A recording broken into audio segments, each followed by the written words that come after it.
Señoras, señores, buenas noches. Bienvenidas, bienvenidos a la edición dominical del Tablero, capítulo 1. Y bueno, este día que ha tenido los auspicios del Caray Octubre, la abundancia de ese plato del yopará, una de esas costumbres que nos tienen esa fuerza identitaria, ¿verdad? Eso que resiste la prueba del tiempo. Tantas cosas han quedado por el camino, tantas estampas de antaño y costumbres de antaño que han quedado enterradas en la memoria de quienes ya no están, pero el Caray Octubre vuelve y vuelve y vuelve hoy para empezar con nosotros el Tablero Dominical, un espacio más extenso, un poco una especie de pago de intereses por todas las deudas que nos deja la edición semanal del Tablero, que en su hora de duración a veces se vuelve escasa para poder profundizar en las materias del día a día, en las duras pruebas de interpretación que el Paraguay del año 2023 nos somete a todos los ciudadanos, a todas las ciudadanas. Hoy tenemos el privilegio de poder convocar en la primera parte del programa a dos ciudadanos muy meritorios. La doctora María Esther Roa, años de militancia y de un voluntariado de fricción al que muy pocos se animan, y el doctor Jorge Rolón Luna, que también ejerce una tarea de resistencia intelectual desde la academia, desde sus ejercicios de interpretación de la realidad, de sus trabajos en el área de la criminología, en fin, tareas que son de agradecer en un ámbito tan raleado de densidad intelectual. Prueba de ello la pauperidad de nuestro Congreso, por ejemplo, donde pocas personas se salvan de merecer desaprobaciones por falta de profundidad intelectual, preparación, conocimiento o experiencia para tratar las delicadas tareas de quien legisla y controla al poder. Doctora Esther Roa, buenas noches, bienvenida. Muy buenas noches, Quique, un placer estar contigo y acá con el apreciado colega y la teleaudiencia. Doctor Rolón Luna, buenas noches, bienvenido. Buenas noches, Quique, buenas noches, doctora. Un gusto realmente estar acá en este programa. A las órdenes. Muchísimas gracias. Por supuesto, el eje temático, la columna vertebral de nuestra conversación tendrá que ver con la justicia, con la administración de justicia también como un pilar esencial de un sistema republicano. Hemos venido experimentando cambios, algunos de ellos muy esperados, la salida de Sandra Quiñones, la llegada de su reemplazante, algunos cambios también en la Corte Suprema de Justicia. Creo que, dicho sin malicia, disfrutamos mucho de la idea de que terminó el reinado de Antonio Fretes, por ejemplo, y la llegada de nuevos actores nos alimenta la idea de que algo puede mejorar. Pero en general, ¿cómo sienten ustedes, que son también del transitar diario en los pasillos tribunalicios?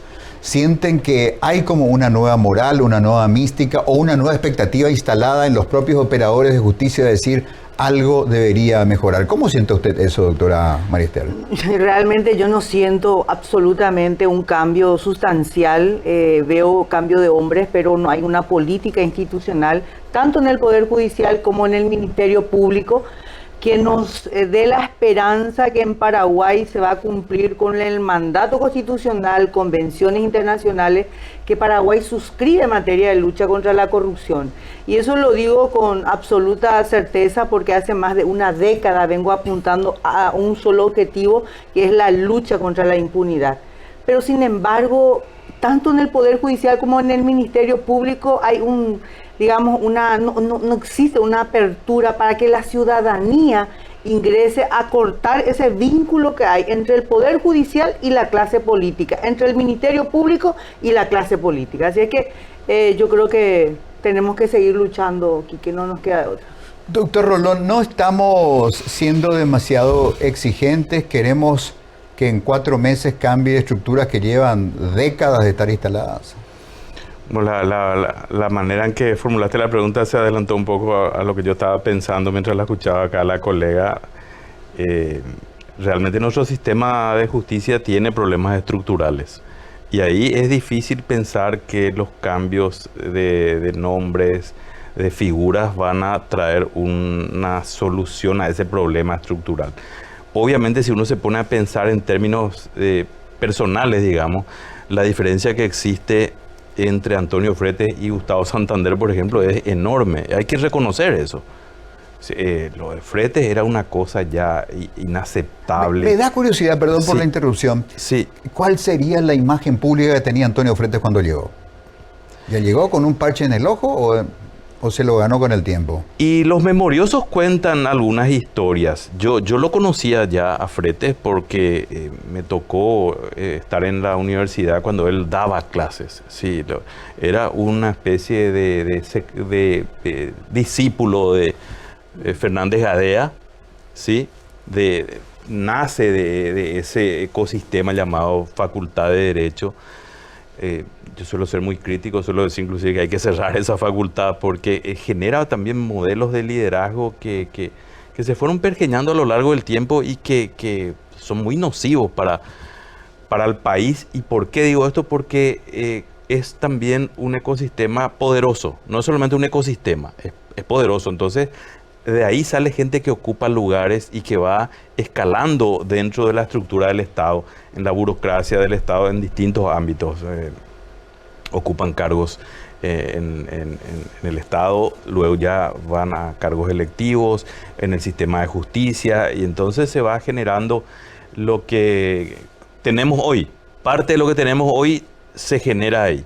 Y Frete era un docente de condición económica modesta, digamos, y no trascendía mucho, no era alguien a quien uno le miraba así porque refulgiera para bien o para mal. Uh-huh. Bueno, y después se convirtió en una persona muy poderosa y además fue uno de ellos, de los que instaló un modo de gestión de ese cargo, ¿sí? Como una unidad de negocios y de conexiones con la política.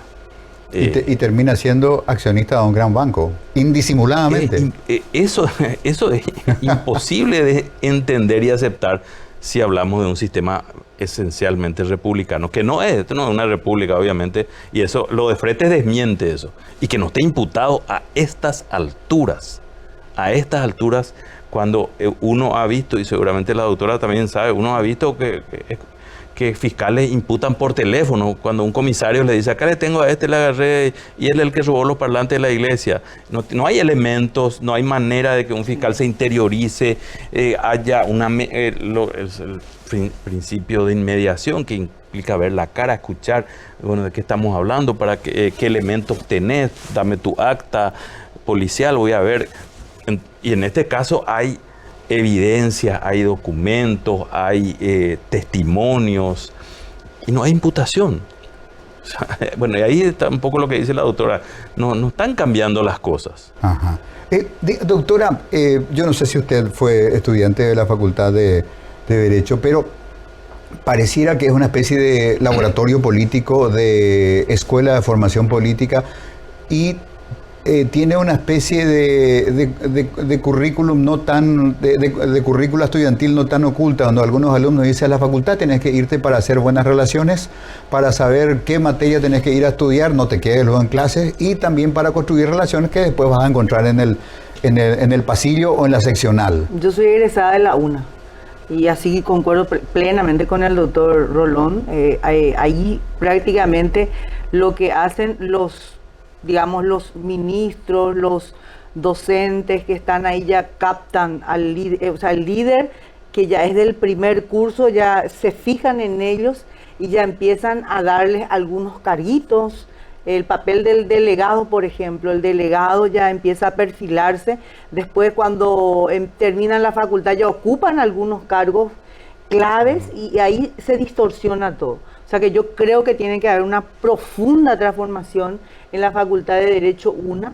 En las condiciones como la que está instalada hoy, le tenemos a un Wilfrido Cáceres, ¿verdad? Un chico brillante, según dicen sus compañeros, pero sin embargo, digamos, esa dirección que le dan los pillos, los viejos pillos de la facultad, que después ocupan cargos como ser la de ministro Fretes, por ejemplo, entonces quiebra o quebranta, digamos, el Estado de Derecho porque se transforma en algo destructivo para la sociedad.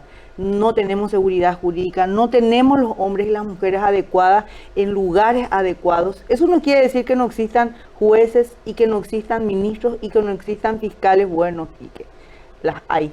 Son pocos, pero hay. Y con eso se está remando hasta hoy día. Y una precariedad absoluta, ¿verdad? Porque si vamos a hablar, yo siempre, y permitime porque voy a volver a repetir, cómo vamos a combatir la corrupción en Paraguay con 14 fiscales, sin infraestructura, sin tecnología, sin recursos humanos, y lo peor de todo, no tenemos un solo perito. ¿Cómo vamos a combatir la corrupción en un poder judicial en donde tenemos 2 jueces penales de garantías especializados en delitos económicos, una cámara de apelación especializada en delitos económicos y un tribunal para juzgar todas las causas de corrupción pública que se pueden dar en más de 260 municipios, 17 gobernaciones, el Poder Ejecutivo, más todos sus ministerios? Eso es una locura. Y si no existe una política institucional, digamos, o una política criminal que pueda darnos una esperanza de que eso va a cambiar, yo no estoy viendo eso, Quique. Entonces partamos de la facultad. Claro, donde parece que la transformación más interesante del sujeto que pasa por la ilustración académica en la Facultad de Derecho es la formación y la densificación de su moral corrupta. Sí. En la medida que se convierte en una persona que adquiere densidad de corrupción y aplica su voluntad, su conocimiento, su fuerza, su agresividad, su intelecto, es la clase de producto que necesita el sistema de justicia y justifica, doctor Rolón, por qué las cosas son como son en el sistema de justicia. Sin ninguna duda. Hay un ADN corrupto que viene de la Facultad de Derecho. Tiene que ver con lo que ocurre en otros ámbitos, ¿sí? Es difícil pensar que cuando tenemos un modelo corrupto, sistémico, la Facultad de Derecho o pongamos el Ministerio de Hacienda, que tiene estándares más altos de profesionalismo, pero aún así es difícil pensar que hay ámbitos en donde eso no va a ocurrir. Porque nuestro país tiene una larga historia de conjunción y de constituirse en algo muy borroso los límites entre lo privado y lo público. Así te quería encontrar, ¿eh? Así te quería encontrar, Cintia Tararroa. No. Mira un poco. ¿Cómo? ¿Qué te pasa? Impunemente ella viene ¿Cómo le llamaste? Cintia Tararroa. No. Va ella, pico, la doctora María Esther Roa. ¿Cómo, pico, le vas a confundir con Cintia Tarragó? Disculpa, igualita. No, ¿qué igualita? Pero mira, un poco, en tu casa también tenés cuadros así grandote con tu cara. Enorme, sí, así mismo. Hay que tener esa cosa grande. Yo también, hazme un poco para mi cuadro grande, Kike, así, con mi cara. Limpia. Va, épico. ¿Vos te diste cuenta que estamos transmitiendo el programa? Ahora pico estamos. Sí, Avísame. Guarda este. Yo, permiso. Mira, cargo acá. ¿Y cómo hago para salir? Vemos que mi mamá, yo le avisé que iba a estar acá en la tele. Ella siempre soñó con verme acá con mi mamá, como demasiado le quiere, le admira, le respeta. Y me dijo que tenía que yo hacer y estar en un programa con un hombre así que marcó una diferencia en nuestro Paraguay, ¿verdad? Pero murió bueno. Marco de Brí y nos queda Quique. Quique. Sí. Y vos, Picoso, ese que escribió La cara de la luna son 2. Parecido es el título. ¿Qué vos escribiste? Un libro que se llama Noches de Luna Negra. Noche de Luna Negra. Mi papá a mí me dice negra, negrita. Sí. ¿Vos, Pico, podés escribir mi historia? Puedo escribir. Yo te voy a ¿Tenés algo interesante que contar? Ya limpia. ¿Qué épico? Ya limpia. Es decir, estás haciendo pero me va a escribir mi libro, Quique. Es mi momento. Pero tengo crucigrama de limpia. Me va a escribir mi... ¿Ya viste mi remera? Vi. ¿Qué dice? El sueño de todos. Yo soy. Yo soy el sueño de todo, Quique. Que sos somnilera en tus ratos libres. No da gusto, Quique, cuando vos así sos conmigo. No. Comercial, vamos a buscar el auspicio de acá para que... Sí, porque me voy a presentar como corresponde, ¿verdad? Claro, Pura, limpia claro. Concepción Blanco de Cavalaro. Ah, Así que ya sabemos quién me puede oficiar. Claro que sí. Ay, una cosa nomás, yo antes, pero ya sé que me tengo que venir aquí, que yo quiero saber nomás, ¿por qué vos sos activista anticoncepción? Cambió todo acá, Quique, ¿eh? Porque nosotros los concesioneros... Anticorrupción. ¿Anti qué? Anticorrupción es el término. Ah, no, es anticoncepción, porque yo me sentía atacada de entrada. yo no soy ginecóloga, yo soy abogada. Ah, espera, ya entendí. Ahí está. Inteligente. Me encanta la mujer que piensa rápido.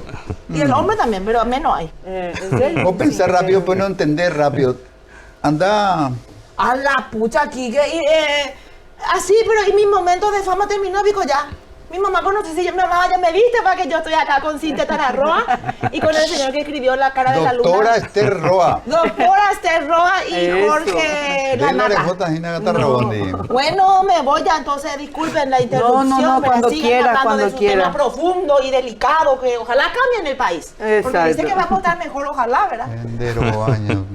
Permiso, me voy a ir. Ese es tu postre que suele venir, Pico, ¿querés que te mande a traer? ¿verdad? De Permiso. maquillaje, ña limpia. De pico triqui tracar en Virecomba, Qué bárbaro. Disfruta, Quique. Bueno, ya hasta ya me olvidé de que estábamos hablando. Blooper. Un blooper. Tremenda ña limpia. ¿Podemos ver un poquitito de Emiliano Rolón Fernández, un fragmentito de su discurso de asunción al cargo? Bueno, venga. Observar, entre ellas, descomprimir las estructuras que son hoy un peligro para la sociedad. Hay que ver que los fiscales adjuntos trabajen en su función y en su jurisdicción. No es posible que lo concentremos todos en la capital, lo cual es un despropósito. Hay quejas de que el Ministerio Público es ausente en el Chaco, en el norte del país. Creo que son las tareas muy inmediatas que se exige de nosotros. Los grandes males, la corrupción, el narcotráfico, la trata de personas, las comunidades indígenas que a todos nos costan, que son hoy no un problema, sino una necesidad insatisfecha, pues entonces nuestros afanes también para ahí. Y también una petición clara a la clase política. Si las misiones amplias que nos otorgan la Constitución Nacional son esas, pues entonces también, evidentemente, los recursos con que hoy contamos son insuficientes, absolutamente insuficientes. Si pretendemos mejor eficacia en la persecución penal, pues debe haber un local del Ministerio. El Ministerio Público, digamos que si hay un proceso de cambio en una corporación, en una empresa grande, ese director nuevo que viene habla con los accionistas en el board de directores o presidentes y dice, bueno, necesitamos de un presupuesto para arrancar y parte de ese presupuesto es contrataciones y otro es dimisiones, liquidaciones, compensaciones, indemnizaciones. No es esa la dinámica que rige una institución pública como el Ministerio. Yo imagino que Emiliano Rolón Fernández querría cambiar más cosas y más rápido, pero está atado por las reglas de juego. Tiene que arar con los bueyes que tiene, ¿o no? Sí, en cierta manera hay una rigidez para contratar, para despedir, porque son funcionarios que tienen derecho y que existe una normativa y unos procesos para desvinculaciones que no son los del sector privado, digamos.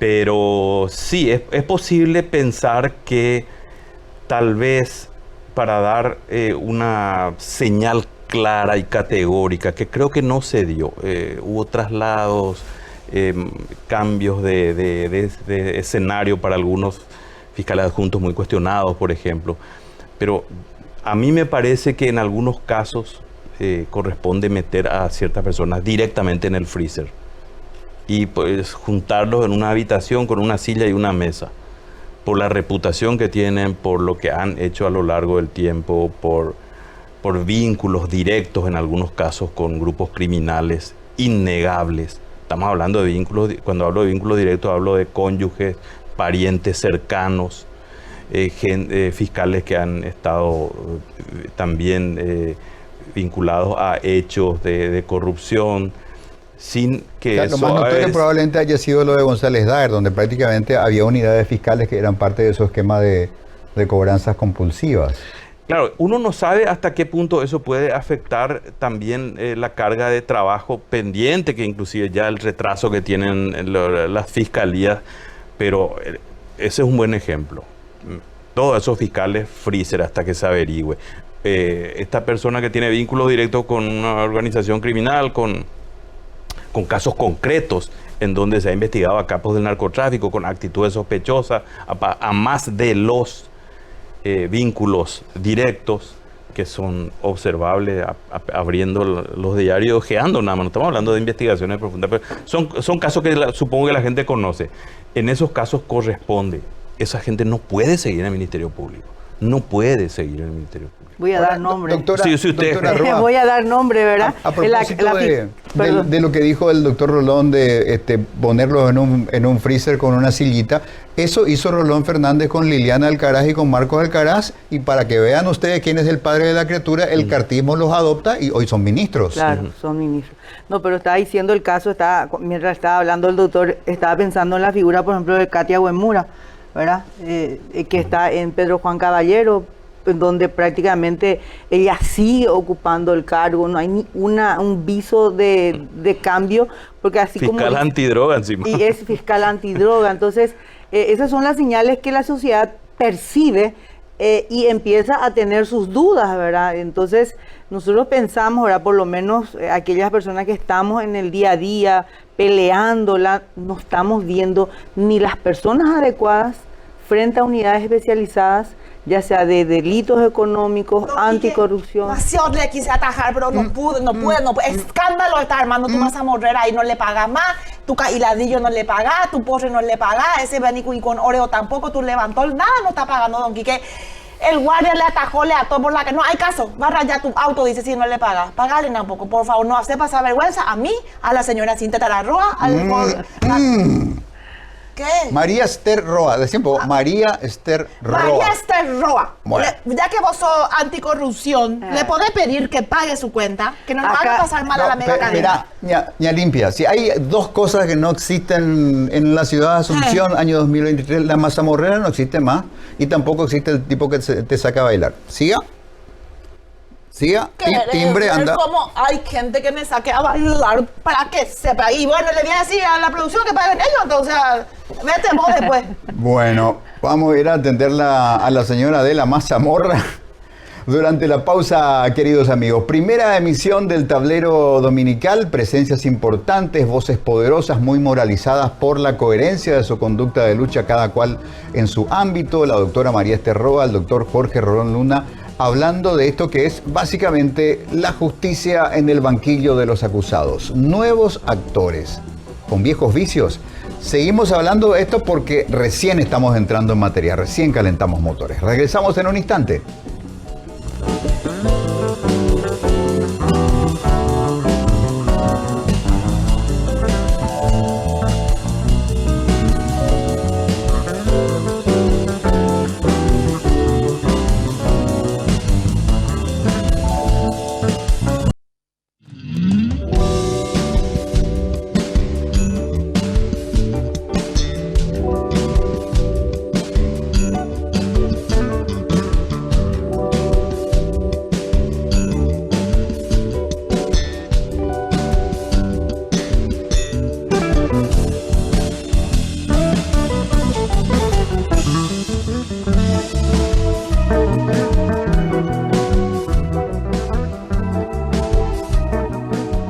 Amigos, regresamos a esta primera emisión del Tablero Dominical, los domingos a las 21 en Mega TV. Estamos dialogando con el doctor Jorge Rolón Luna, abogado, académico, una persona que siendo muy joven ejerció la magistratura en el fuero electoral.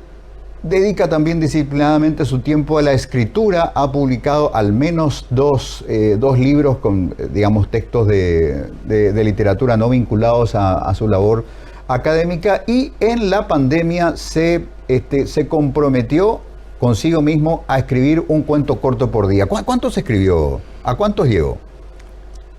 Más de 200. Después seguí, pero tuve que parar porque llegó un momento en que ya no podía, era todos los días.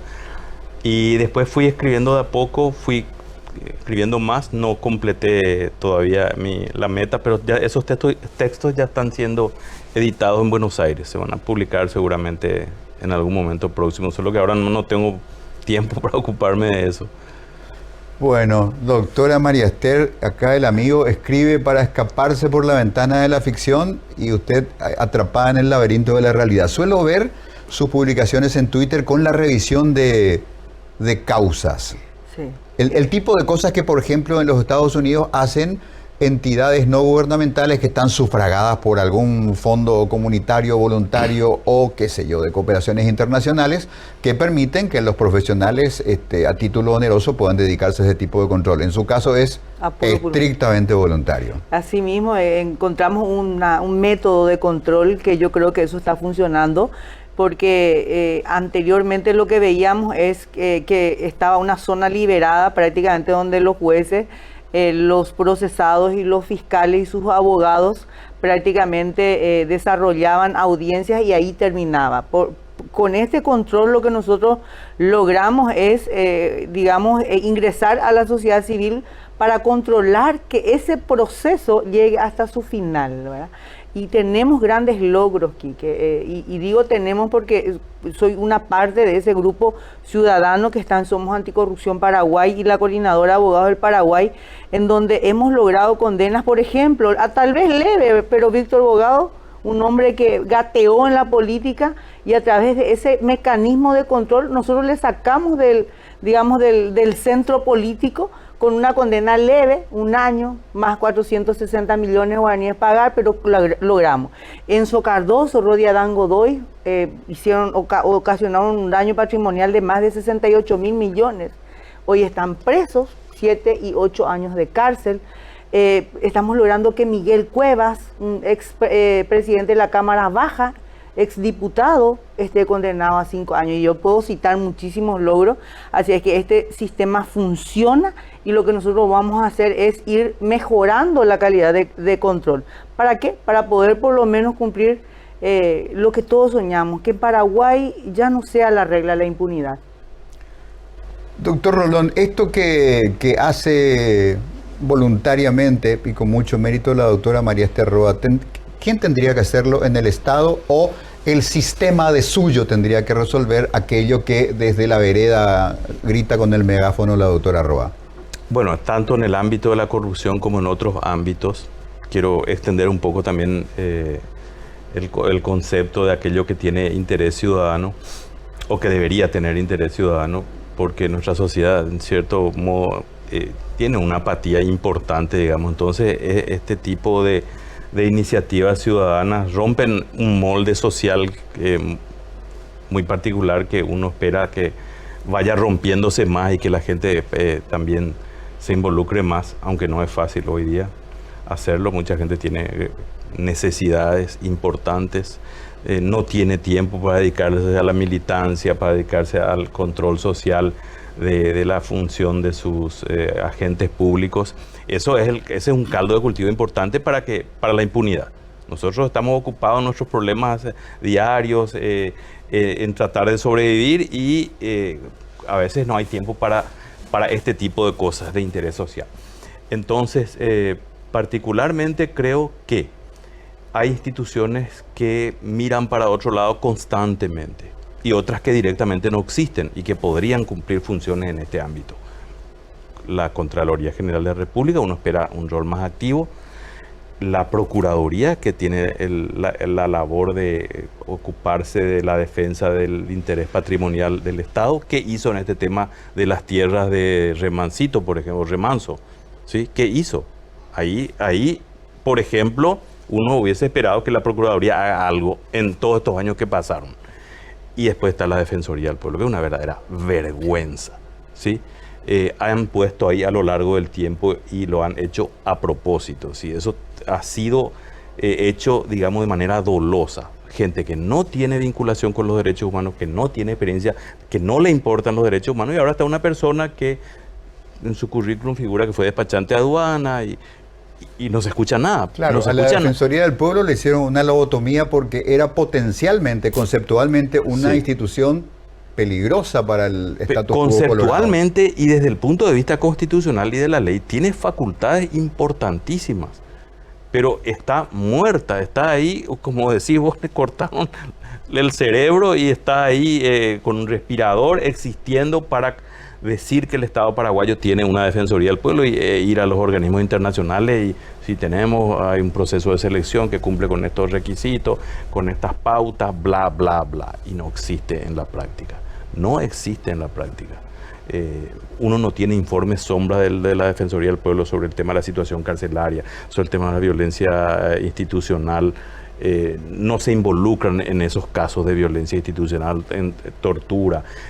Fíjate que tenemos el caso que yo creo que soy el único que se acuerda de eso. No es para la autorreferencia que me molesta, pero quiero aprovechar este proscenio de Acuña de Cuadra para hablar del tema. El caso de la tortura masiva en Ciudad del Este por efectivos de la Marina. 35 personas que fueron brutalmente apaleadas y que incluye ese caso abuso sexual sobre personas trans también. No hay un solo imputado, cero. Y estamos hablando de un caso en el que hay filmaciones, fotografías, diagnósticos médicos, testimonios. Es una cosa vergonzosa. Hay una carga probatoria la Fiscalía contundente y de no pasa Derechos nada. Humanos, y lo voy a decir acá al aire, lo digo cuando puedo, la Fiscalía de Derechos Humanos del Ministerio Público es un ámbito para proteger a torturadores. Es una verdadera vergüenza que no haya un imputado 2 años y medio después. Doctora María Esther Roa, la forma en la que se resolvió el tema de Erico Ibáñez es cuestionable desde el punto de vista moral, pero no legal, o ambas cosas. Erico Galeano sería. Erico Galeano, Sí. pero ¿qué?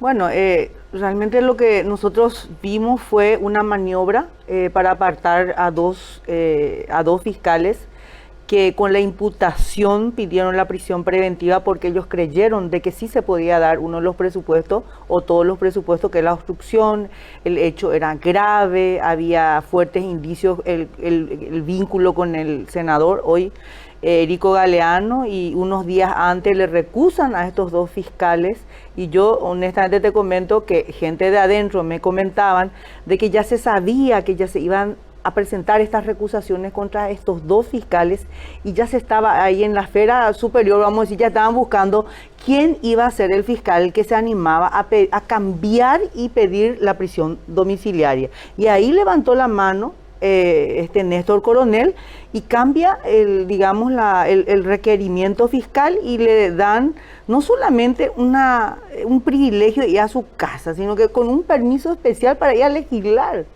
Una persona que está vinculado al operativo Ultranza. Y después también, ¿verdad? Desafortunadamente, el fiscal general del Estado, que todavía no se saca su caparazón de juez y de catedrático, habla en los medios de prensa y da a entender de que estos 2 jóvenes que se animaron a pedir la prisión preventiva actuaron contrariaron la Constitución Nacional y le amparó a un Néstor Coronel que nosotros tenemos muchísimas quejas de él, de su gestión como fiscal. Así es que la prisión preventiva es la excepción, sí es la excepción.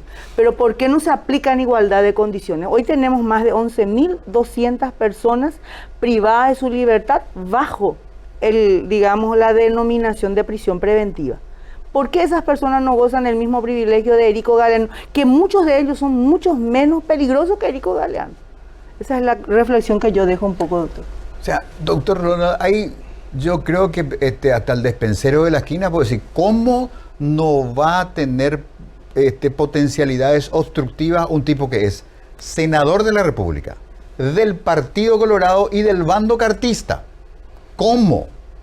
Cuando va el Ministerio Público a discutir su presupuesto, cuando hay interacciones entre la... ¿Cómo no va a influir? Claro que influye, me parece... Que juega fútbol Exacto. en la residencia presidencial con el presidente y otros políticos poderosos. Así.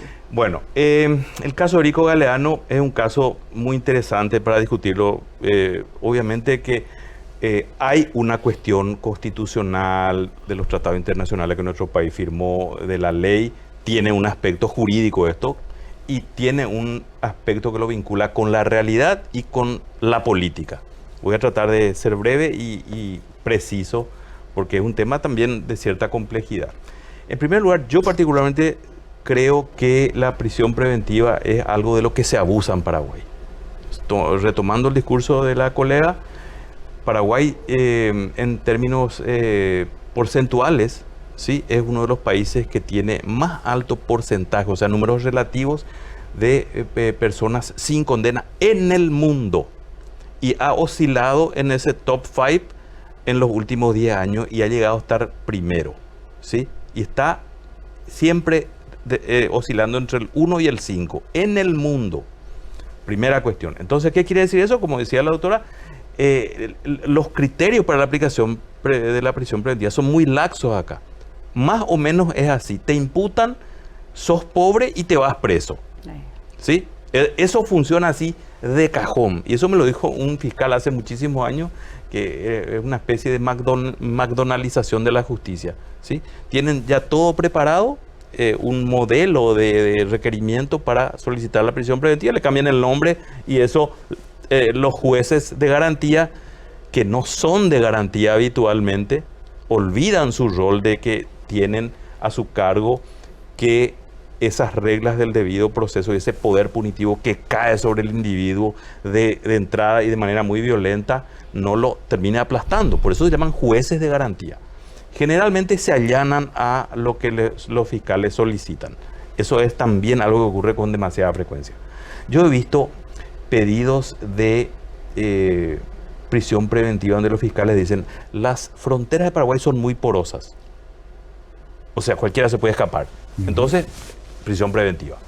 Bueno, en el caso de Galeano, sobre la base de ese escenario, que es el escenario natural en el que se mueve el imputado, el caso de él revela privilegios y una excepcionalidad que, como dice la doctora, uno querría ver en todos los casos.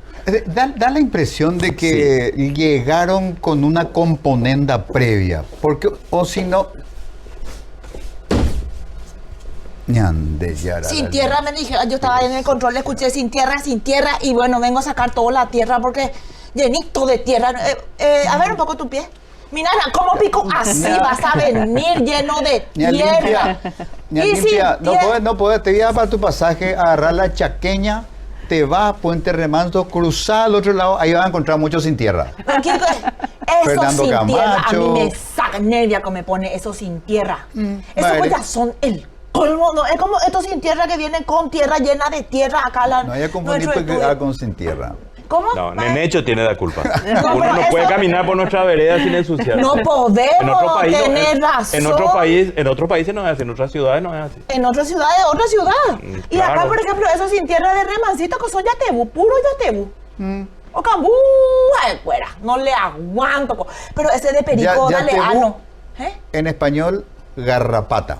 Y agarra plata. Eso es lo que ellos agarran. Y tipo, ese perico galeano. Ese es una vergüenza. Yo estoy de acuerdo contigo, doctor, en todito lo que vos decís. Yo de afuera, yo te aplaudo. Contigo también. Yo no le aguanto a perico. Yo no sé cómo lo que no tiene vergüenza. Maico por andún de veña limpia. ¿Y para qué pico voy a venir si no es? Encuestadora, madre. No, pero don Quique, ya que estamos acá, pico, yo voy a perder la oportunidad de codearme con esta gente celebridad que habla todo en difícil. Y a pesar de su palabra profunda, yo entiendo su conversación, don Quique. Y yo estoy de acuerdo con estas dos personas. Y esa es mi historia, lo que yo quiero que me haga. Porque dice Voy a que escribir. 200 cuentos recién él hizo. Si yo te cuento mi cuento, llenamos 7 tomos de... Limpia, me saco mi anteojo para no verte más. Para no verte más. Bien, que me vas a querer ver otra vez la próxima, don Quique. Me vas a querer. Sacamos acá lo que quieras. Ya me rompiste mi escoba. Ya me rompí hablando de recursos humanos, don Quique. Decía, había como un ambiente de componenda, por eso los abogados de Erico Galeano, tan creativos para los recursos y los chicaneos, entraron no más. Y ustedes que son profesionales del foro me dirán si el juez podía apartarse de ese clima de acuerdo que había entre la defensa y el Ministerio Público. No pudo el juez Amarilla, un juez para mí de buenos antecedentes, decir, no señores, aquí ustedes no están considerando esto, yo soy una persona independiente. He tenido varias discusiones sobre este tema. A ver. Yo tengo una posición particular al respecto. Creo que el juez de garantía tiene que actuar como juez de garantía. Nuestro sistema está diseñado para que ese juez de garantías se ocupe de garantizar al imputado sus derechos. Acá el problema es la fiscalía, que es el órgano requiriente. Si el juez se volviese más papista que el Papa, estaríamos entrando en el terreno de lo inquisitivo, que en teoría nuestro sistema ha dejado atrás eso y se ha vuelto un sistema acusatorio, donde el juez de garantía está para controlar que se respeten las garantías del imputado. Olvidemos a Erico Galeano, hablemos de un caso en abstracto. Ahora, al descender al caso de Erico Galeano, uno dice esto, aquello, la obstrucción, pero es un problema que la fiscalía tiene que detectar y decir, este señor puede obstruir la investigación, este señor puede fugarse, este señor ha cometido un delito grave, juez, por favor. Pero si la propia fiscalía dice, está bien, él no va a obstruir la investigación. Yo particularmente pienso, sin hablar del juez en particular, que el juez en ese sentido hace y debería hacer lo que la fiscalía le pide. Al revés es lo que los jueces no hacen, en el sentido de que los fiscales les piden prisiones preventivas no fundadas. Ahí sí los jueces deben salirse del criterio fiscal porque están defendiendo los derechos del imputado. Pero no pueden ser más papistas que el Papa en el sentido de tener un afán persecutorio o restrictivo mayor que el que tienen los fiscales. Pueden sí ser más garantistas que la fiscalía y deberían serlo, porque esa pues es la tónica de nuestro sistema. El órgano represivo y de persecución penal tiende a cruzar líneas porque su deber es perseguir el delito y hacer que el culpable pague por ello. Pero el juez está para defenderlo. También un problema del requerimiento que cambió tan sorpresivamente y que es... Pero el criterio, doctor. Coronel dijo, doctor Arroa, que en los 4 meses transcurridos hubo cambios significativos que demostraban que no había peligro de fuga ni de obstrucción. ¿Basado en qué elementos? La investigación penal tiene más de casi 50 carpetas fiscales, Quique. ¿Cómo él pudo analizar el contexto de lo que investigó sus 2 colegas en menos de 48 horas? Esa es la gran pregunta. Yo lo que creo que más bien acá hubo un contubernio, un acuerdo en las esferas de arriba, en donde a él le garantizaban de que en esa audiencia él iba a salir airoso, ¿verdad? Iba a ir a su casa y encima iba a ir a legislar. Yo concuerdo con el doctor cuando hablamos en genérico, o sea que no apuntemos tanto a Erico Galeano, pero en este caso particular, en donde nosotros tenemos un problema demasiado grave que es la corrupción y principalmente la impunidad, nadie en su sano juicio va a pensar, como dijo acá el doctor, que un Erico Galeano que se va y juega fútbol en la casa del presidente con varios congresistas, el poder que él tiene, él puede obstruir la investigación. Y yo les doy nomás así simple casos, por ejemplo, Óscar González Dar, prisión preventiva, Miguel Cueva, prisión preventiva. Otros casos en donde se dieron en particular la prisión preventiva, es como que le desinfló a esa autoridad que acostumbra, digamos, avasallar con todo. Entonces yo también he notado que en esos casos puntuales es como que avanza más la investigación, no hay tanta obstrucción para investigar. Y en el caso particular de Erico Galeano, el 19 de mayo del 2023 fue imputado. Él se presentó después de ¿cuánto tiempo? Cuando en teoría tenía que haber sido dentro de los 5 días, doctor, ¿verdad? En la audiencia del 242. ¿Cuántos meses pasó? Y pasó porque él se pasó haciendo chicanas. Entonces, yo también le aprecio muchísimo al doctor Gustavo Amarilla, me parece que una persona, una de las pocas figuras que tenemos también dentro del Poder Judicial, pero yo no concuerdo con él en este aspecto, primero porque existen otros jueces que salen del contexto del requerimiento fiscal, Quique. Hay otros jueces que dicen prisión preventiva, aunque me pida el fiscal medidas alternativas o sustitutivas, porque este es mi criterio, ¿verdad? Puede ser legal, no puede ser legal, no sé, ¿verdad? Pero en el caso del doctor Gustavo Amarilla, le dio como un arresto Sambucú. O sea que, ¿por qué no aplicó el contexto de lo que significa un arresto domiciliario? Un arresto domiciliario es como está en la cárcel. Entonces, ¿cómo él le va a dar un permiso para ir a legislar? Yo no sé, doctor, ¿verdad? Porque si no se desvirtúa. Yo estoy de acuerdo en todo, salvo en la responsabilidad de esto que ocurrió. Yo creo que es la responsabilidad exclusiva del Ministerio Público. En el sentido de que yo creo que la figura del juez de garantía tal cual está diseñada en nuestra legislación, que es concomitante con la ideología de la Constitución y en gran medida del Sistema Internacional de Derechos Humanos, establece que un juez, y que en el caso nuestro tiene ese nombre, la responsabilidad del juez de garantía ni siquiera es la de que la averiguación de la verdad real llegue a buen término. Eso se va a hacer en el juicio oral. Quien tiene la responsabilidad de que esa averiguación de la verdad real llegue a buen término es el Ministerio Público. Y el Ministerio Público es quien evalúa si hay peligro de fuga, si hay un hecho punible grave. El juez de garantía tiene que ser aquel que le pone frenos al Ministerio Público o a la policía por una actuación policial que sea pasible de ser declarada nula. Es como yo entiendo.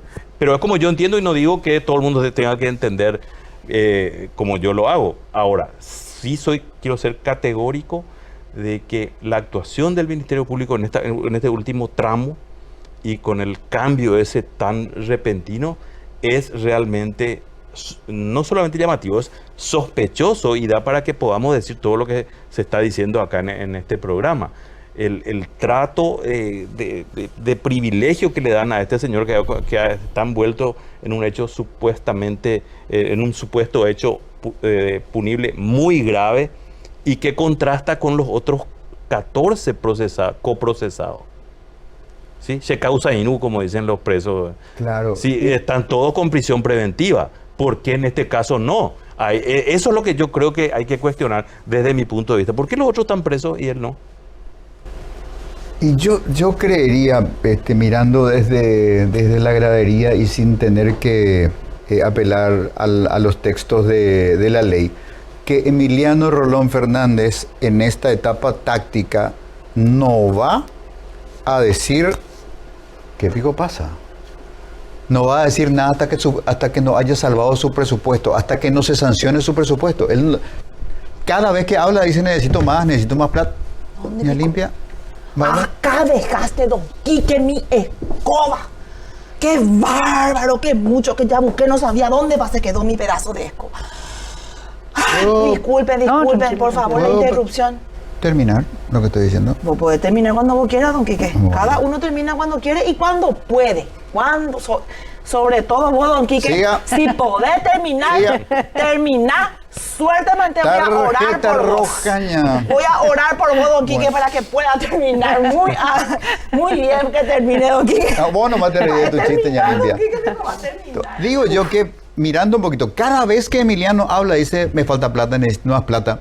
Hasta que no se sancione el presupuesto general de gastos 2024, él no va a estar seguro de si va a tener herramientas y va a tener que portarse bien. Así que esto, Erico, también sucede en tiempo oportuno. Doctora María Esther, doctor Jorge, muchísimas gracias por esta visita, por el honor para mí de haber sido mis primeros invitados en el primer programa del Tablero Dominical. Queda mucho por hablar. La senadora Amarilla prometió armar un tour, una procesión náutica para llevar periodistas a observar las lujosas viviendas de los sin tierra de Remancito. Vamos a ver qué nos trae eso en las próximas horas. Les agradezco muchísimo la presencia y el valor de cuanto han dejado como materia de aprendizaje y reflexión para nuestros televidentes. Muchas gracias, Quique, éxitos y bueno, será hasta pronto. Gracias, Quique, un honor estar en esta primera edición del programa de los domingos. Muchísimas gracias. Hacemos una pausa. A la vuelta, uno de los últimos Caraiguazú de la política paraguaya, una leyenda de los Chogú, nacido en cuna liberal, cerrista para no ser perfecto, el ex vicepresidente de la República, Julio César Yoyito Franco.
Amigas, amigos, qué honor, qué privilegio poder recibir en los estudios de Mega TV del Tablero Dominical, primera emisión del Tablero Dominical, a una leyenda de la política paraguaya, al último Caraiguazú de la política paraguaya, un hombre de impresionante recorrido en la política y en el servicio público, nacido en cuna liberal. Su padre, el doctor Cástulo César Franco, era uno de esos personajes muy queribles y también muy resilientes del siglo pasado, donde el que no era colorado o preso.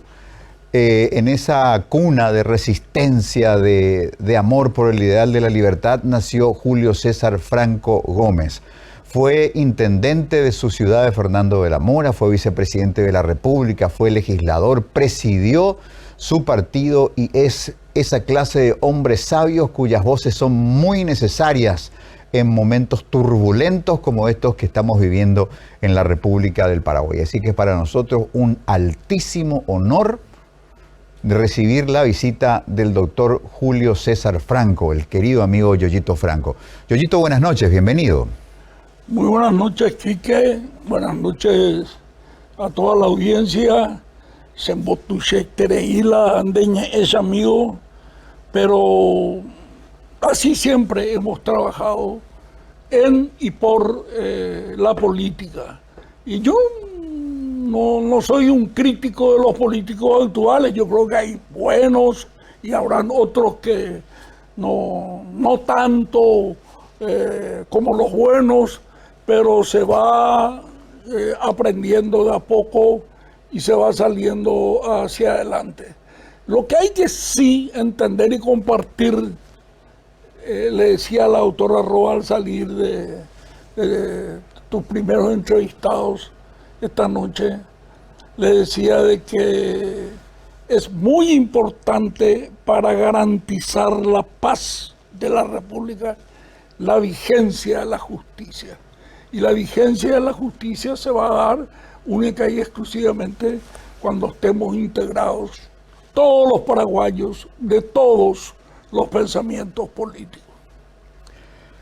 Sin dudas, esa destacada, muy meritoria labor de vigilancia de emprendimientos como los de la doctora María Esther Roa son de mucho valor porque son un poco nuestras voces exigiendo que la justicia cumpla con su rol. Doctor Franco, volviendo un poco a tus orígenes familiares, ¿qué edad tenías cuando te diste cuenta de que tu papá estaba en la política y que eso significaba que a veces papá no estaba en la casa y no se entendía porque no estaba o se hablaba públicamente ñanderú ojo preso? Desde muy chico, mi papá se recibió en los primeros años de la década del 50 y enseguida nos fuimos a Ituzaingó, que es provincia de Corrientes, está frente a Yolas. Ahí él trabajó como médico porque acá, para poder trabajar, en un lugar, en una institución pública, tenía que estar afiliado al partido de gobierno. Y entonces siempre le sentía él en la política, en su discurso, su posición, pero así puntualmente en tu pregunta tendría que haber sido cuando tenía yo 10 años, era el presidente del Comité Liberal de Fernando de la Mora, después fue concejal, mi abuelo también, referente liberal, y en mi familia había una persona muy influyente en el Partido Liberal, cercano incluso a los que fueron presidentes de la República en la época del Partido Liberal. Y este era José de la Cruz Franco, a quien le decían José Curuzú, dueño de la farmacia La Encarnación en Yegros, y Luis Alberto de Herrera, donde ahora está el edificio de Interexpress. Ahí estaba José de la Cruz Franco y se venía la gente de todos lados, del interior, de los barrios de Asunción. Él era un histórico dirigente de la Recoleta de Asunción, del barrio Recoleta, porque allí son originarios los francos, ¿verdad? Y siempre militando dentro del partido, y mi papá después fue miembro del directorio, fue diputado del 73 al 78, ahí en la época que abandonó el liberalismo, las cámaras, y siempre tuvimos... ¿Y bajaba línea dentro de la casa? ¿Había arengas políticas dentro de la casa o la política se aprendió observando al padre? Porque yo recuerdo, mi papá, por ejemplo, un humilde carpintero del barrio Bernardino Caballero, el tipo compraba los diarios de oposición de la época, el Enano, el Radical y compañía, y yo ya estaba con mi guardapolvo y mi cartera para irme a la escuela, y el tipo me alzaba encima del banco, de su banco de carpintero, y me leía cosas. Recuerdo que me leyó un artículo que decía que los presidentes de antaño caminaban por la calle sin guardia, sin guardia de seguridad, etcétera, etcétera, dándome a entender, mira que este tipo, ¿por qué será que anda tan resguardado? No solamente Quique y audiencia, no solamente caminaban sin guardia, sin seguridad, porque tenían la conciencia tranquila, sino ningún expresidente liberal pisó tan siquiera la vereda del más triste juzgado de paz de la República acusado de un mal manejo. Y eso es importante. Es importante. El partido tiene tres expresidentes en el Panteón de los Héroes, el caso de Eligio Ayala, Eusebio Ayala, que conduzco la parte civil en la Guerra del Chaco, y el general y luego post-mortem mariscal Estigarribia. Indudablemente que hay una gran diferencia con lo que sucede ahora, ¿verdad? Eso no quiere decir de que todos los colorados cometen errores. Hay colorados que son muy buenos, buenísimos, pero ha cometido una serie de errores en contra, diríamos, de los bienes del país, de la riqueza del país. Tomar como propios bienes públicos. Yoyito, el viernes tuve el privilegio de conversar con Line Vareiro, y Line me dijo algo que me dejó, que me quedó así dando vueltas en la cabeza. Me dijo, todos los gobiernos bicéfalos de Paraguay terminaron mal, algunos en tragedia. La tutela de Oviedo sobre Guasmosi, la de Oviedo sobre Raúl Cubas, como diciéndome, cuidado con la tutela de Cartes sobre Santiago Peña. ¿Vos qué opinás? ¿Vos sentís que hay bicefalía hoy? ¿O es muy temprano todavía? Mira, opinar del actual, del gobierno del doctor Peña, nadie puede dudar de que Cartes es una persona sumamente influyente. Es el presidente del Partido Colorado, que ganó por una gran diferencia, por segunda vez presidente del Partido Colorado, su candidato para las internas del Partido Colorado fue el doctor Peña, ganó, hay que reconocer también por unas cifras bastante ponderables. Entonces nadie puede dudar de que Cartes tiene que tener alguna que otra influencia. Lo interesante sería, Quique y audiencia, que esa influencia sea bien orientada, que sea orientada para lograr el bien común y no para otra cuestión. Hoy leí a la mañana, más temprano, o ayer, el tema de la venta de esas tierras que están sobre el río Paraguay, departamento de Villa Allende. Sí, señor. Ay, bebé. Y ahí leí y hablando con otras personas, con mis hermanos, porque siempre nos juntamos en la casa de papá, los sábados, los domingos, los feriados, los hermanos y Catuan ya yo toparon en mi bebé de que el presidente Peña iba a vetar esa aprobación que se dio en el Congreso. Y eso a mí me parece una actitud muy correcta. Claro, y hay que decir que es un acto de responsabilidad en el que necesariamente tuvo un choque con un referente, debe haber tenido o estar dispuesto a sostener un choque muy importante con un referente político que es el jefe de la bancada de los Colorados en el Senado, que claro, es Joachim Núñez. No, y yo digo que antes de tomar esa medida, en base a tu pregunta anterior, él tuvo que haber hablado, consultado con Cartes, en el sentido de que yo voy a tomar esta posición y hay potada ni y posilan amigo fuera, hablando de lo que decíamos los parlamentarios, senadores, diputados, que están más cercanos de Cartes, porque Cartes es el jefe político de ellos, es el presidente del Partido Colorado y jefe de ese movimiento.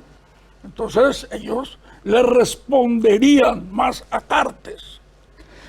Claro, ahora, querido Yoyito, mirando el entorno, los entornos, la gente con la que se junta Horacio Cartes, uno ve que lamentablemente parece que le gusta a la gente con más con prontuario que con currículum, ¿verdad? Entonces, si Cartes es la mayor influencia sobre Peña y resulta que el tipo está rodeado de una atmósfera de tipos así medio complicados a su alrededor, y dice, bueno, ¿qué hace con tantos bandidos a su alrededor? ¿Cuáles serán sus intenciones? O sea, nos cabe como ciudadanos desconfiar de que Cartes sea una buena influencia para Peña.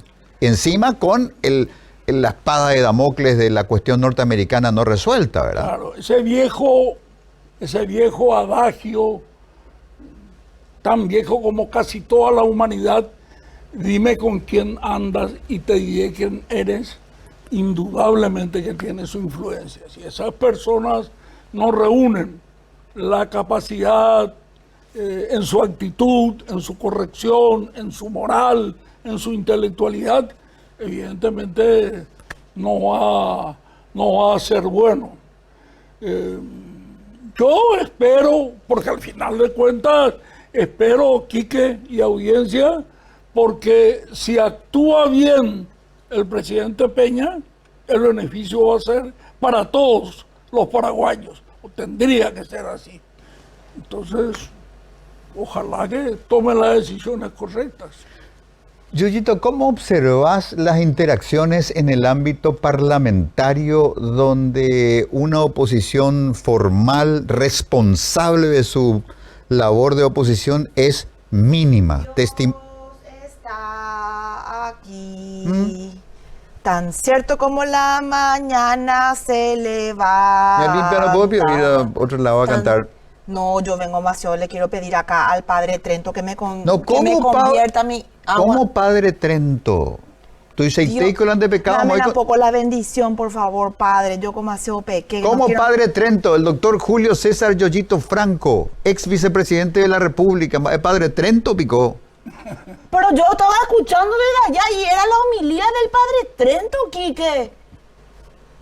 ¿Vos sos Yoyito entonces? Y vos, Pico, igual nomás no tenés el poder de convertir mi agua en vino.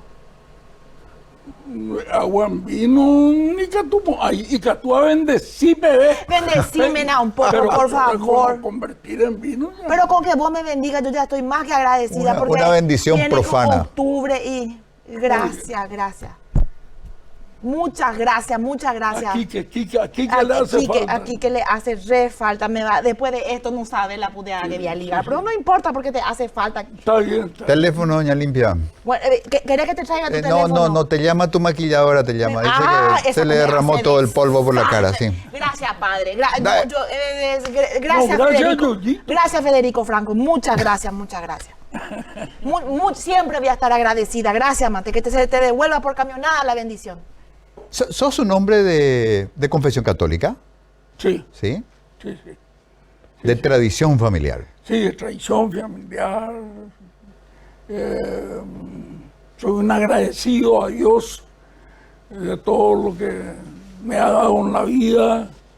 El 27 de septiembre cumplí 48 años de casado, con 3 hijos, 6 nietos, y también muy devoto de Tupacica Acupé, Mariano.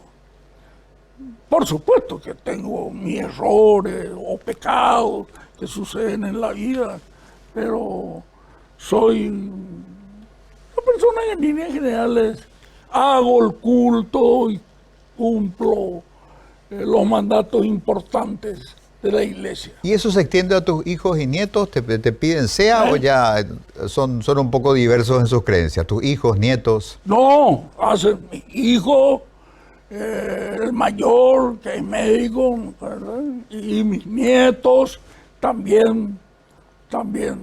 Sí, es cierto, esa era una tradición. Yo me recuerdo de antes, ¿verdad? Por supuesto, con mi abuela, o tu madrina, o tus tías de mayor edad. Pero después se ha perdido eso. Se ha perdido. Yo no he visto más después.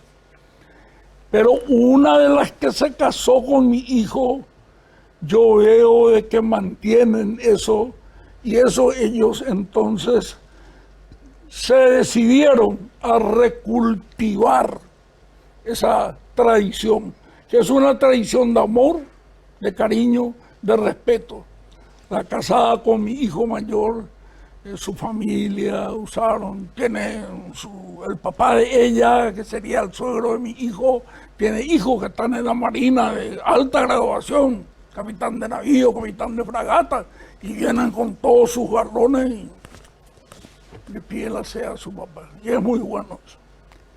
Yoyito, te planteaba yo la idea de esta dotación mínima de gente que representa verdaderas posiciones opositoras hoy en el Congreso. ¿Qué pensás de eso? No estuvo mal en números, Quique, y audiencia. No estuvo mal en números. Al final le cuenta la presencia de los senadores liberales, que son 12, parece.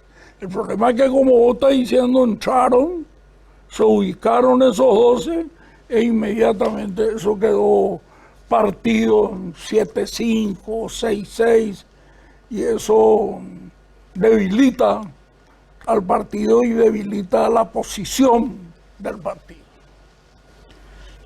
Y este tema particular de que se nota principalmente en el Senado que hay personas que llegaron por el Partido Liberal Radical Auténtico y sin embargo expresan en las actuaciones que le caben en estos 3-4 meses de gestión mucha afinidad con el cartismo. ¿Te duele, te molesta, vos que tenés una visión amplia de la política, decir, bueno, son momentos y hay que entenderlos en un contexto más amplio? Está mal, eso está mal, Quique, está mal, te digo, lo que te dije recién en tu pregunta anterior, debilita la posición del partido, la imagen del partido.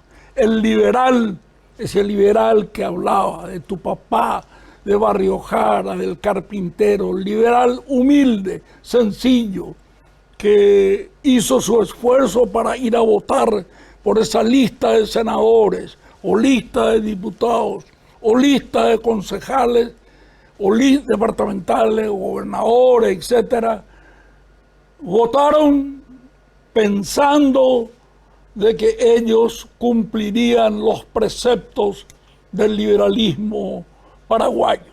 El que es hacer oposición, criticar lo que está mal, y si algo se plantea y está bien, bueno, acompañar.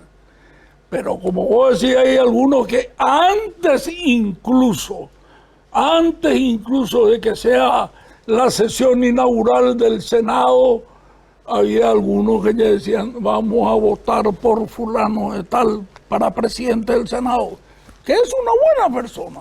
Beto Velar es un buen muchacho, una buena persona. Yo tuve 2 o 3 periodos con él, y le he visto también siempre trabajando correctamente, con espíritu de solidaridad, camaradería, etcétera, etcétera. Pero el partido presentó su candidato, en este caso Eduardo Nakayama. Y la función de ellos, o mejor dicho, la obligación de ellos, tendría, futuro hipotético, que haber sido acompañar esa candidatura. Y no lo hicieron. Entonces, ¿qué es lo que hacen? Debilitan la posición del partido. Y la gente común, la gente de la calle, viene y dice, o lleven de ir al liberal, o entregar al liberal, etcétera, etcétera, etcétera. Entonces, repito, sin pretender ser impertinente con mi reiteración, debilitan la posición del partido. ¿Y en qué medida contribuye este estado difícil de clasificar de la institucionalidad del Partido Liberal, donde hubo una convención que de lejos se veía que iba a causar más daño que el orden eventual que podría salir de él? Y se queda mucha gente con la impresión de que la manera en la que lo sustituyeron a Efraín Alegre no es correcta. Le tenemos a un señor Fleitas que puede tener muy buena voluntad, pero no tiene proceso. Él no es un dirigente nacional todavía, ha sido un dirigente regional exitoso, pero no tiene la estatura para dirigir un partido, menos en una situación de crisis. Entonces hay como un vacío institucional y hay una pérdida de referencia, ¿verdad? Como se dice en paraguayo, cada uno anda por su cabeza. Sí, sí. Lo que dijiste al comienzo de tu pregunta es lo correcto. La decisión que se tomó perjudicó más al partido que beneficiara. Aquí en los estatutos del partido dicen de manera clara para qué se tiene que reunir la convención extraordinaria. En ningún momento dice ahí se le facilita por intermedio de los estatutos que se reúna la convención extraordinaria para destituirle al presidente del partido porque perdió las elecciones, o 3 elecciones, como se dice. Con ese criterio a Lula lo hubieran echado del Partido de los Trabajadores, que perdió 3 elecciones y ganó una 4ª. Con ese criterio el Frente de Izquierda de Chile, que después fue el Frente Popular, lo hubieran echado al médico Salvador Allende, que perdió 3 veces y ganó en la 4ª oportunidad. Es totalmente fuera de lugar. Incluso, Quique, en el artículo 39 de los estatutos del partido dicen de manera clara que el presidente y el vicepresidente del partido permanecerán en su cargo durante todo el periodo, el artículo 39.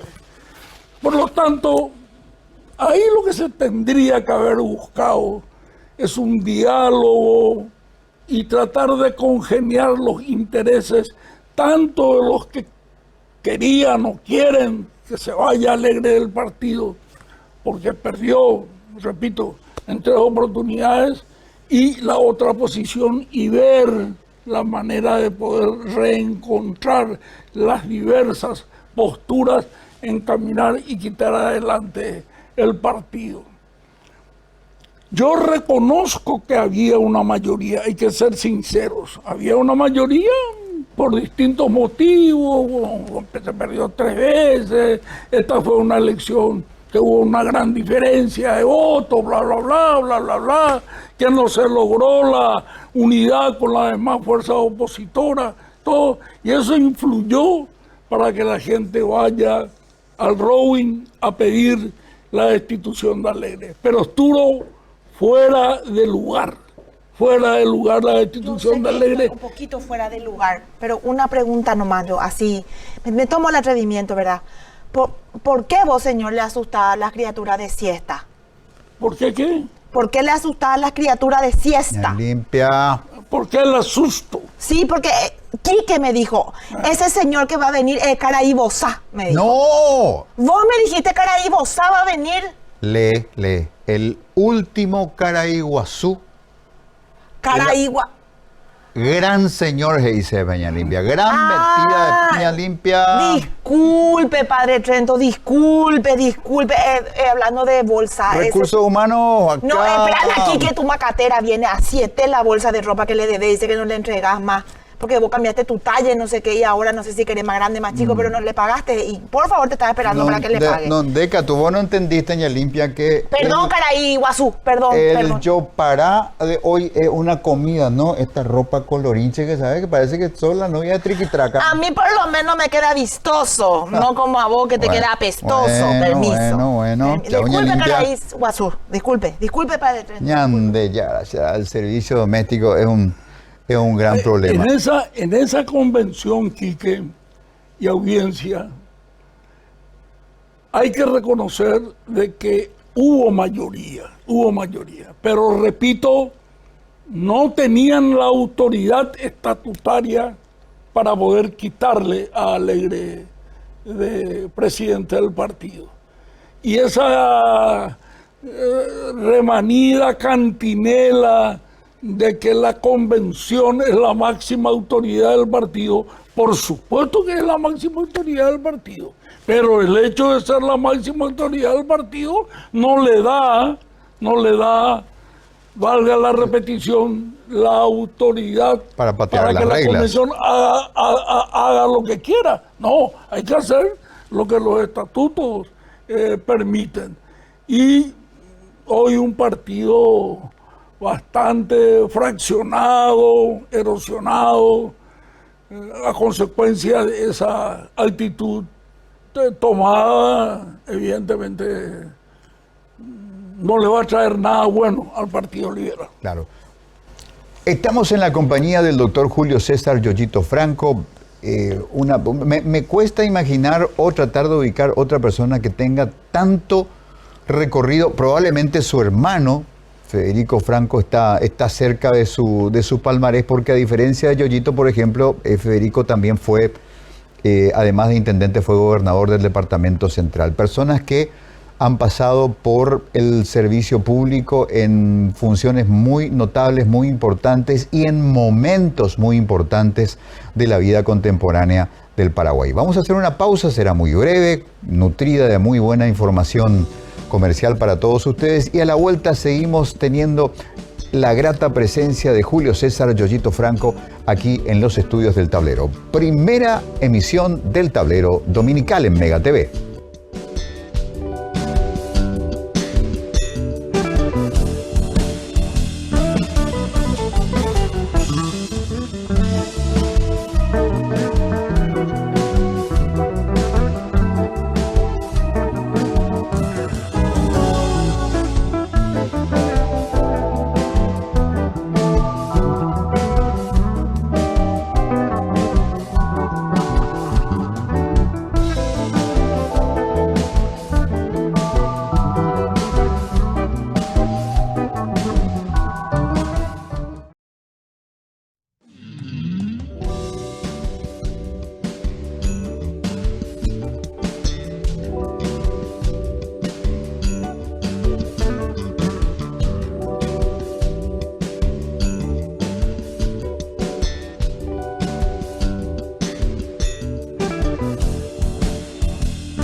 Señores, regresamos, señoras, regresamos a este primer capítulo del Tablero Dominical en el que tenemos el privilegio de poder dialogar con Julio César Yoyito Franco, un político de amplísima experiencia, de tantos viajes históricos. Hemos pasado por tantas cosas, Yoyito, en el giro del siglo XXI, entramos tumultuosamente con aquel gobierno de unidad nacional, después de la caída, después del marzo paraguayo, después de la huida de Oviedo, de la llegada accidental de Lucho González Macri al poder.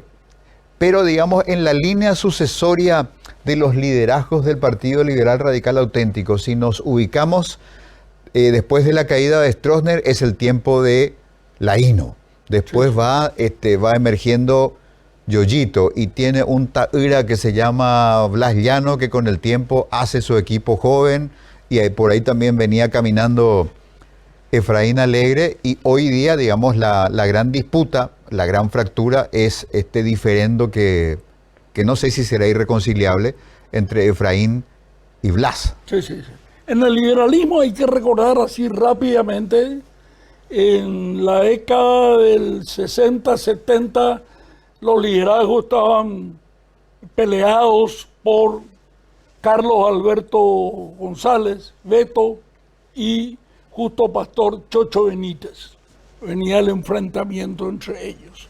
Luego ese equipo de Beto González toma al mando Laíno, que hay que reconocerle un hombre importante en la lucha contra la dictadura. Yo nunca estuve en el movimiento de Laíno, pero hay que reconocer que Laíno ha sido un gran dirigente liberal, un dirigente que estuvo confinado, estuvo auxiliado, varias veces preso, torturado, fue presidente del ALON, diputado, presidente del partido, fue un gran jefe del partido.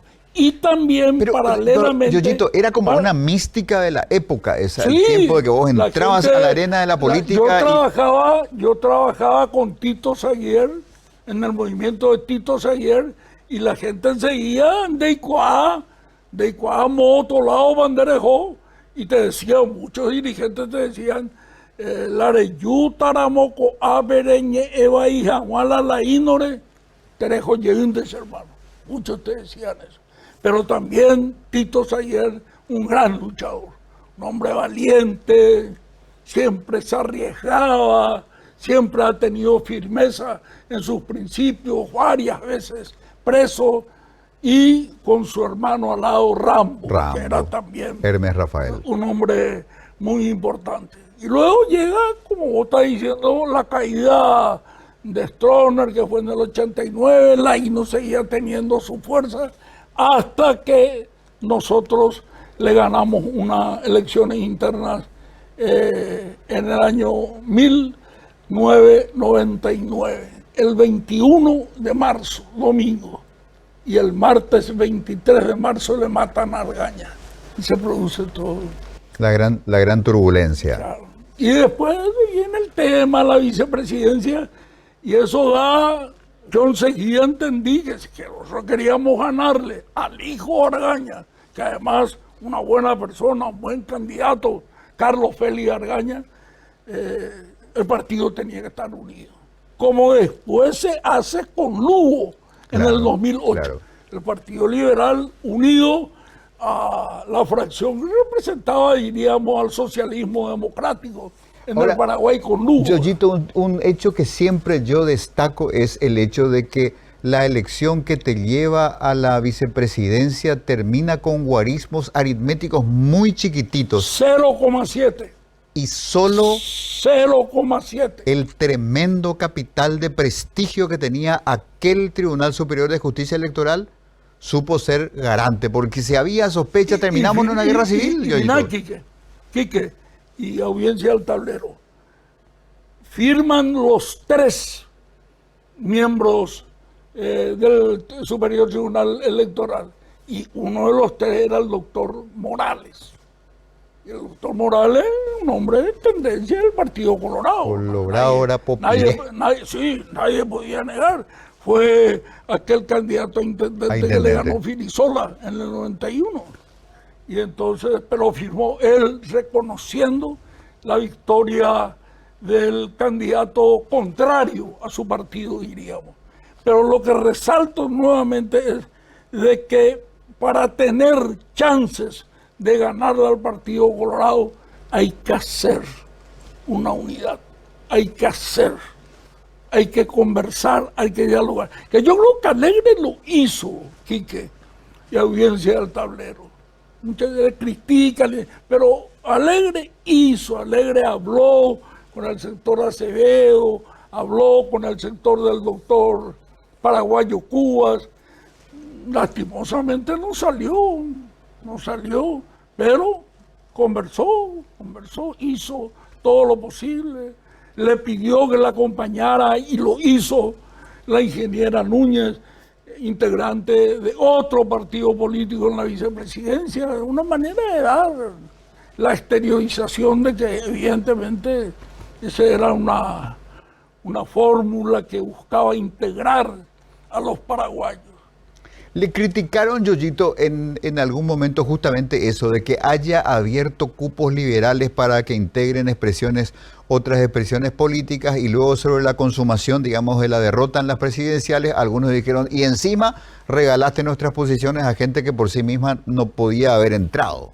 No, pues esa gente ocupó los lugares, pero muy pocos llegaron, a excepción de Rafael. O viste la lista del Senado, como vos mismo estás diciendo, había una gran cantidad de gente que estaban incluidas para hacer ese yo para de la lista, pero lo único que llegó fue Rafael Filisola. El resto son todos liberales y los mismos diputados. Eso no.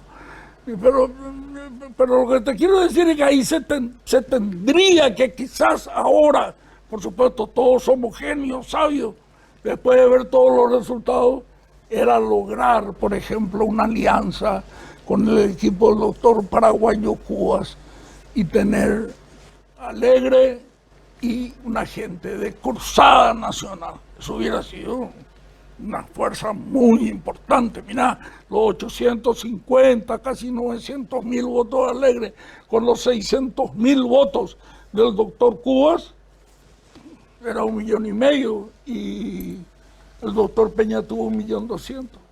Claro, ahora... ¿Sabes por qué, Quique? Vamos a ser sinceros. A ver. Y eso yo le pido a la gente del Partido Colorado que está siguiendo el tablero, no lo tomen a mal. Esa es la realidad de lo que voy a decir. El Partido Colorado es el partido del Estado paraguayo. Así de sencillo. O para utilizar, y hay épocas de elecciones, todo el Ministerio de Salud, todos los médicos, toda la atención, todos los medicamentos, todos los estudios complementarios, a disposición del correligionario, el Ministerio de Agricultura, la semilla, el asesoramiento, es el partido del Estado paraguayo. Entonces, para poder vencer eso, tenés que estar asociado con alguien que tenga también una buena cantidad de votos. La gente esa una C para la vicepresidencia del 13 de agosto del 2000, hay que recordar que cuando eso no era una C, un partido político. Una C era un movimiento interno del Partido Colorado. Correcto. Y el liderazgo lo tenía el general Oviedo. Ahora, Yoyito, en los planos teóricos, sobre todo sobre los números consumados, uno hace el ejercicio de decir qué pena que no se pudo arreglar con Paraguayo Cubas, pero se podía arreglar con Paraguayo Cubas. Los hechos demuestran la enorme volatilidad de su persona y de su partido, que prácticamente quedó reducido a un partido mínimo. No te copias la primera parte de tu planteamiento, de la primera parte. Claro. De Paraguayo Cuba que no, digo la gente no creía que iba a llegar a eso. Claro, sobre los números ya filtrados de cuánto aportó cada uno, puedo decir, qué interesante hubiera sido arreglar con Payo, pero se podía pico arreglar. No, es un bicho manso. Quique, Audiencia del Tablero, hablaron la gente con ellos, pero no sé cuál habrá sido también la exigencia que hay, porque ese fue hoy y que me da, no sé qué habrá sido allí que no se pudo concretar, pero que caramba, 600.000 votos, Ubibe tipo, vea. 600.000 votos, 5 senadores, no sé cuántos, 4 o 5 también diputados, que después de los 5 senadores le quedaron 2, parece.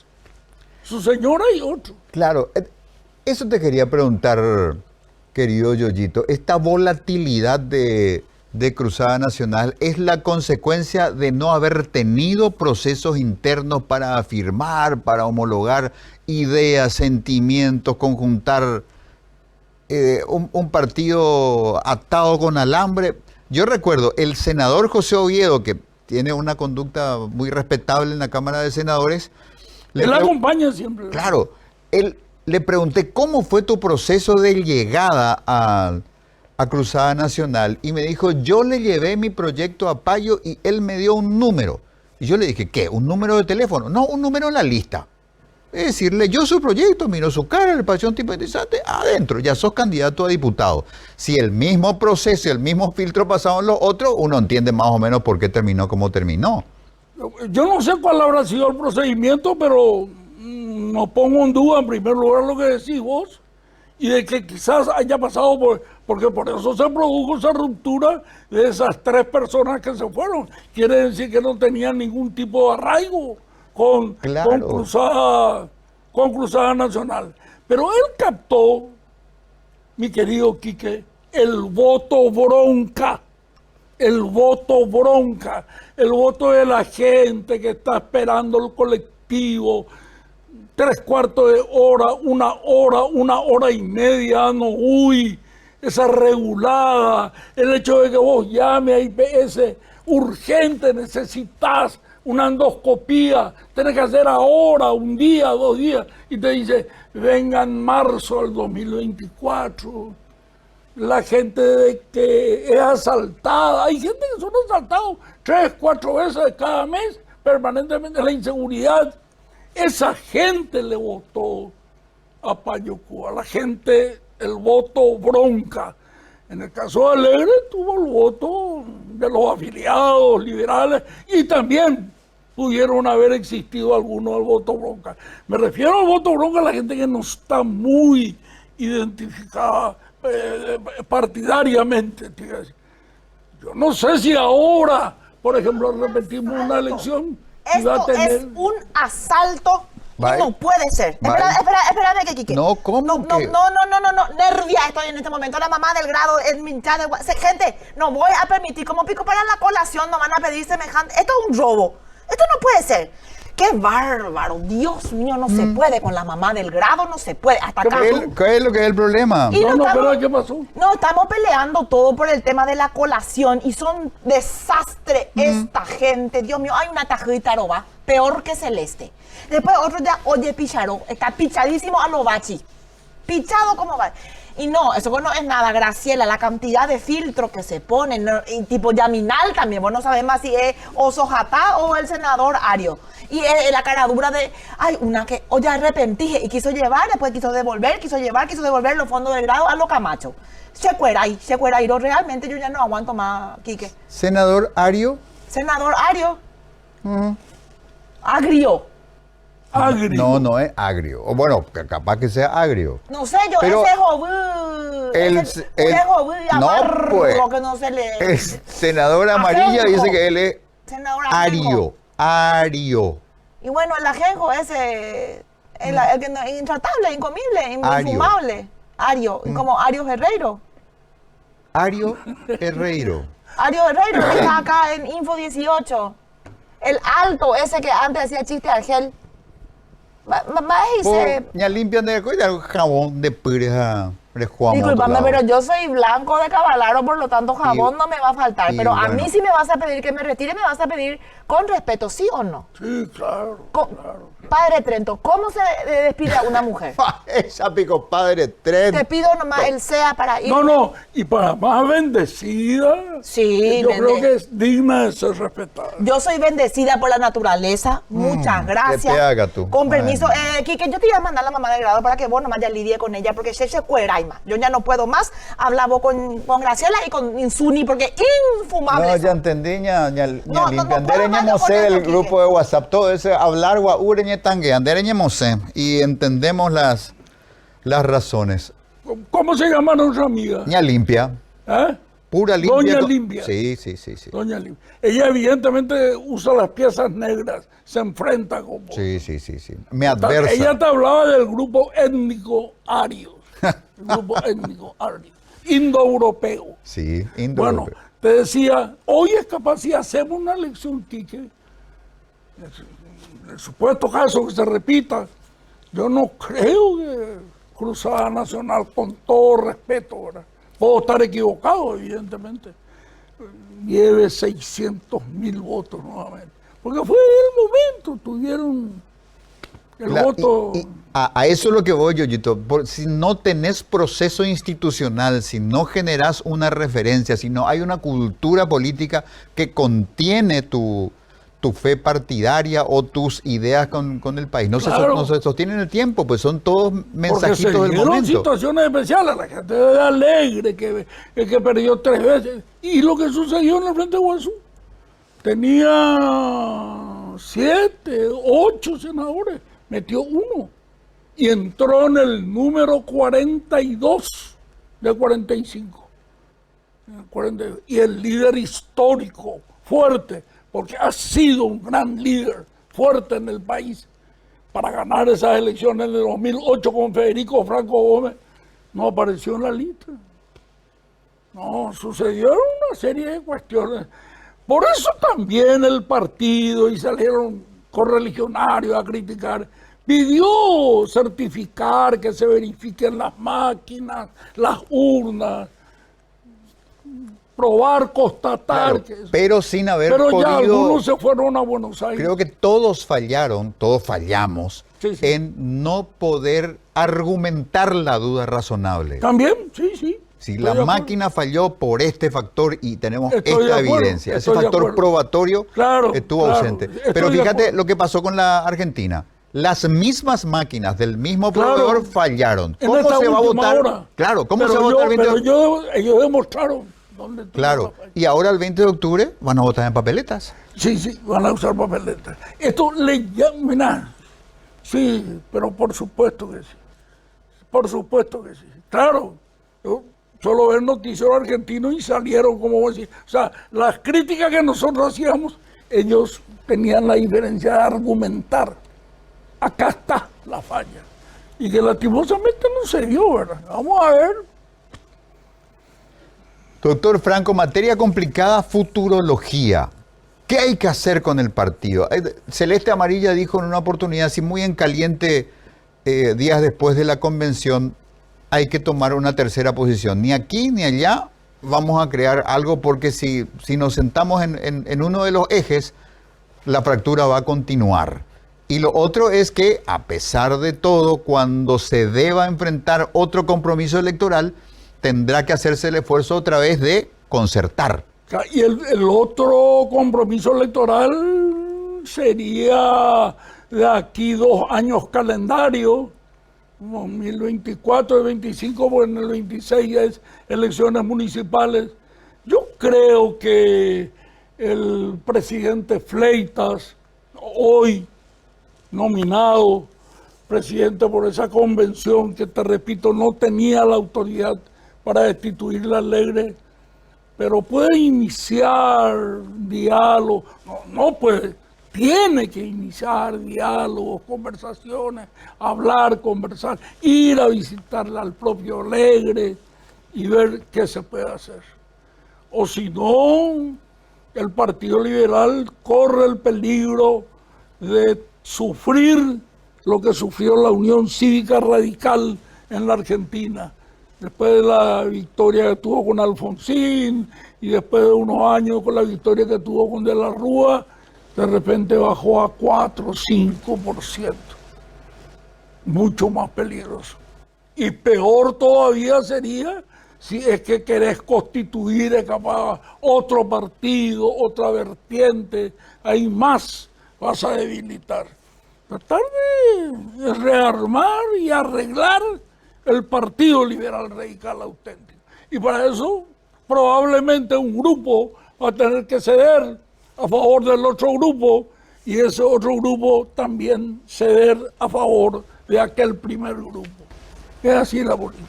Doctor Franco, ¿ese diseño del futuro del Partido Liberal Radical Auténtico se hace sobre el cadáver de Efraín o con Efraín? ¿Qué le dirías a Efraín?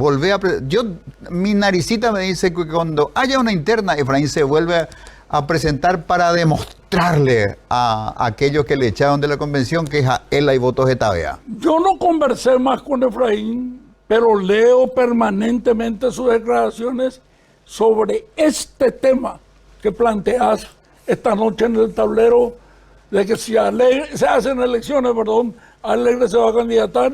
Él hizo siempre la salvedad, Shenai Kebeima. En las próximas elecciones yo ya no soy más candidato. Y creo en él porque puede ser, él tiene sus amigos, los que están cercanos a él, muchos que estuvieron cercanos a Alegre antes del 30 de abril, después fueron los que le bombardearon, le abandonaron.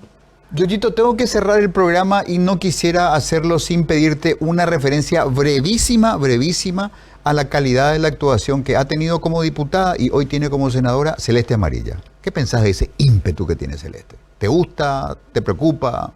¿De qué? Celeste Amarilla.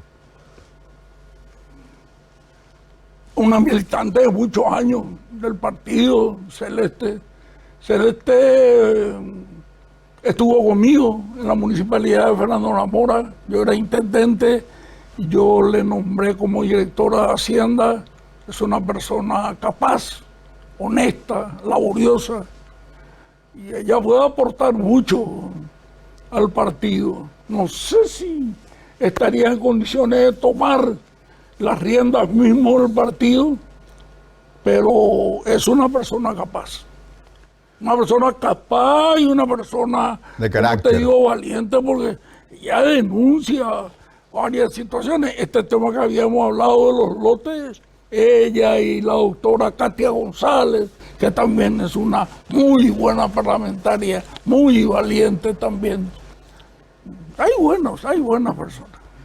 Ahora, lo que esperamos, yo lo que espero también, aparte, no solamente del partido, de que el gobierno paraguayo piensen más como paraguayos que como colorados. Pienso, espero, esta actitud, por ejemplo, yo voy a vetar esto, eso es correcto. Y la oposición tiene que decir, está bien, así se actúa. Pero también el gobierno del doctor Peña tiene que abrir las puertas a los paraguayos que son capaces y que no son colorados, y no tener ese pensamiento, solamente los colorados entrarán, solamente serán nombrados colorados.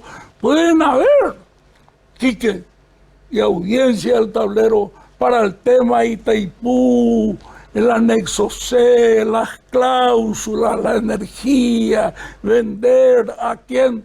Pueden haber paraguayos que no son colorados que manejen el tema. Llamarle también para que pregunten. La gente que conoce la política sanitaria del país, claro, o la política tecnoagrícola, la agricultura. Como se dice, Yoyito, el asado es más rico cuando lo hacemos entre todos porque aceptamos el resultado y ponemos nuestros talentos al servicio de esto. Querido doctor Julio César Yoyito Franco, ha sido un honor para nosotros tenerte aquí en el programa. Un placer haber dialogado contigo y nuestra gratitud por este gesto tuyo. Gracias a vos, Quique. Gracias a vos, a toda la gente que hace este programa del tablero con vos. Muchas gracias a Doña Limpia, a Maiteo Mañaña y Miña Anderejena. Y si Dios y la Virgen permiten, en cualquier momento vamos a estar juntos otra vez. Gracias, Quique. Buenas noches, queridos amigos y amigas. Será un placer volver a encontrarnos en la emisión semanal del Tablero el martes a las 21.